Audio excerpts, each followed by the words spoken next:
Hoy vamos a tratar de desgranar en qué consiste el impuesto de sucesiones en nuestra comunidad para atender a Juan Macías Sánchez, quien quería que aclaráramos este tema tan de actualidad y lo hiciéramos de manera clara y objetiva, añadía. Para ello ha venido esta noche Miguel Ángel Ruiz, abogado y presidente de ASOCOES 2015, Derechos Civiles, quien nos aclarará esto del impuesto de sucesión en Andalucía. Poco tiempo para tanto de lo que tenemos que hablar. Muy buenas noches, Miguel Ángel, bienvenido. Buenas noches, Pilar, muchas gracias. Como siempre, encantada de recibirte y me gustaría que empezáramos aclarando exactamente o explicando exactamente qué es el impuesto de sucesiones. Pues sí, la verdad es que, como decías anteriormente, poco tiempo para mucha explicación, ¿no?, que hay, sobre todo un impuesto del que se ha hablado mucho últimamente en nuestra comunidad, sobre todo, nuestra comunidad autónoma, y donde, bueno, pues el impuesto de sucesiones es un impuesto estatal que está cedido a las comunidades autónomas, en este caso a la Comunidad Autónoma de Andalucía, y que grava o que realiza un gravamen del impuesto por lo que se hereda o por lo que se dona. Uh-huh. Es decir, cuando alguien recibe una herencia, pues tiene que pagar por este impuesto. Cuando un padre, por ejemplo, realiza una donación a los hijos en vida, cuando estamos hablando de intervivos, pues también hay un gravamen por este impuesto y, por tanto, desde ese punto de vista, pues se paga. Se paga mucho en algunos casos y por eso, como te decía anteriormente, en Andalucía pues se está hablando últimamente bastante de este impuesto.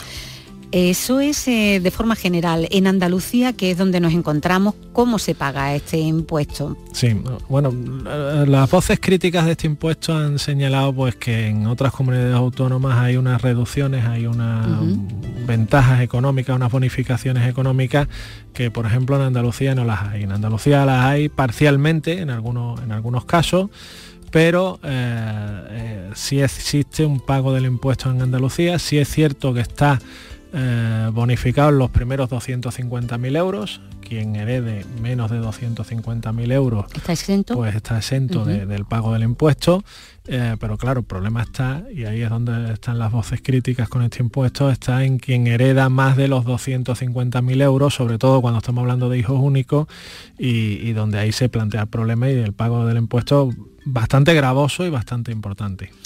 Vamos a ir aclarando eso y seguramente que tengamos que emplazarte a una segunda intervención, porque lo importante ahora es exactamente saber en qué consiste, ¿no? ¿Qué constituye la base imponible, Miguel Ángel? Uh-huh. Bien, como decíamos anteriormente, la base imponible es lo que se hereda, es decir, en la masa hereditaria o lo que se dona. Pero bueno, hablando de sucesiones en concreto, pues lo que se hereda. ¿Qué problema hay con esto? ¿O qué se valora? Pues se hace una valoración por parte de la administración pública, no del valor real que pueda tener una vivienda, una propiedad, por poner un ejemplo, sino que es una valoración que se hace por parte de la administración de lo que estima que puede valer nuestro inmueble, por poner un ejemplo de una herencia de una casa, ¿no? El problema de todo esto, pues que con el estallido de la burbuja inmobiliaria, muchos de esos valores que se hacían por parte de la administración pública y que están hechos antes de la crisis inmobiliaria, pues se ven desorbitados ese precio que señala la administración pública que vale lo que estamos heredando. Claro, cuando existe un problema de que es un hijo único y está, por ejemplo, imaginémonos una finca y está heredando esa finca, la valoración es muy superior a los 250.000 euros exentos que señalábamos anteriormente. Hasta hace poco eran 175.000, por lo tanto ha mejorado un poco en el último año.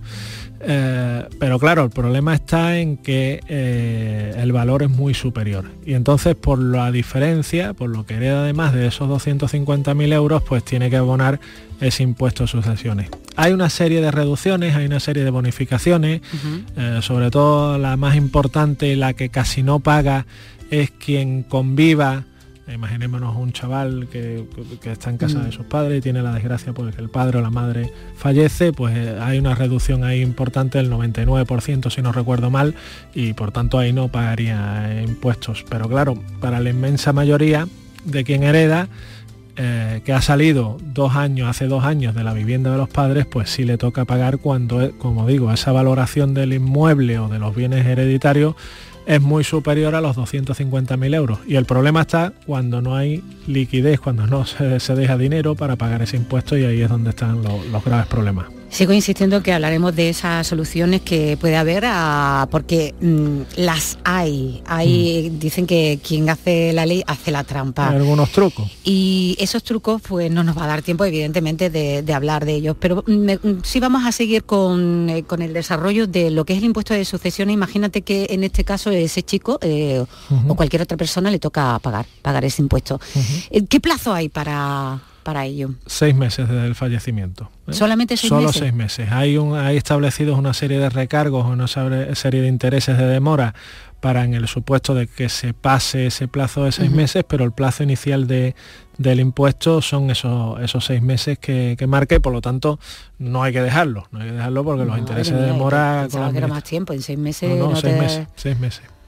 Bueno, hay una noticia que quería compartir con la audiencia que me llamó mucho la atención, es en relación a los tributos, ¿no? Un señor que pierde la herencia de su padre y aún le debe 90.000 euros a la Junta por el impuesto de sucesiones. De hecho, es que han subastado el hotel, que es lo que ha heredado, por 8 veces menos del valor que le puso la agencia tributaria para cobrar el tributo. Cuéntame. Claro, aquí lo que ha pasado es el ejemplo práctico que yo decía anteriormente, ¿no? Cuando se heredan bienes y no se hereda dinero, no se realiza esa herencia, podemos decir, completa de dinero para pagar el impuesto, pues pueden surgir este tipo de cuestiones, ¿no? En este caso, pues se había valorado en unos 800.000 euros aproximadamente los bienes que había heredado, y el problema pues está en que esa valoración es muy por encima del valor de mercado real que tenía en la finca que estaba heredando, ¿no?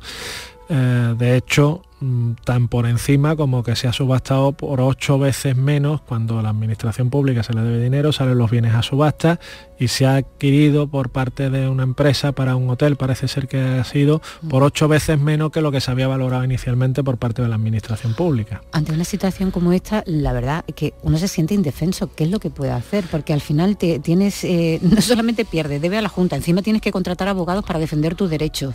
Sí, y además ahí tiene que acudir a un abogado. Creo que ya está en manos de abogados el asunto, por una pérdida de valor sobrevenida por la herencia, ¿no? Es decir, ahí cabe demostrar que la finca que estaba heredando pues no valía lo que decía la administración pública, sino que valía 8 veces menos, y por tanto ahí se libraría ya de pagar el impuesto, ¿no? Pero claro, estamos hablando de un camino tortuoso, largo, y que esa familia pues desgraciadamente pues nos encontramos con que tiene el embargo de esos bienes, y de no solo de esos bienes, sino de los bienes futuros. Parece ser que las cuentas bancarias y demás las tiene intervenidas también. Vaya. Miguel Ángel Ruiz, abogado y presidente de ASOCOE 2015 Derechos Civiles, con quien seguiremos hablando del impuesto de sucesiones, esta vez buscando alternativas, porque a ver, las hay. Muchas gracias, Miguel Ángel. A vosotros.